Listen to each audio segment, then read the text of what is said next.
Hi everyone, welcome back to my channel. Before diving into today's video, I wanted to quickly show you last week's marbleized pour. I just put a coat of varnish on it and the finished product is just beyond my wildest dreams. I am super excited to try this on other pieces of furniture that I can get my hands on. Anyhow, let's dive into the video. Hopefully, you enjoy this piece of art that I created. I can't wait to do many more of these. I'm going to do a tree ring pour, a nice tree ring pour, and use these two colors. And do I do black? Do I do black? No. No, yes, I do. A tree ring, I like the idea of some rings of black. Actually, you know what? I will do gray. I have this pearl space gray, so I'll do gray. So let me get the paints mixed and get started, and let's see how this turns out. I am not going to use any base. I have enough paint definitely for coverage. So I've made a little notch in my cup. So I'm going to pour from the opposite side.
All right, so I have the dried ring pour. It's beautiful. I like the combination. I love the direction of the pour. And based on what I'm seeing, I think I'm going to draw a branch here. And then have my cardinal kind of perched up on the side here. I've been doing some studies, some sketches. Anyway, so I'm gonna put this up here and kind of start drawing the overall size.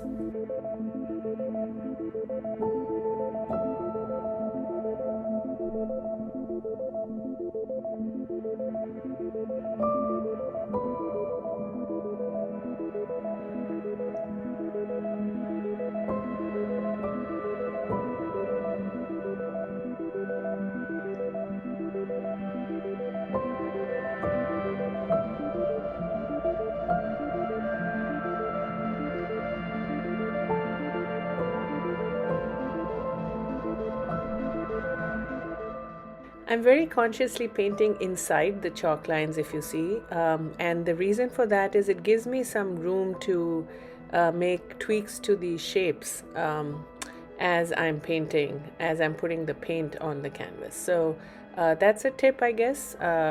Just use the chalk lines as a boundary within which to paint.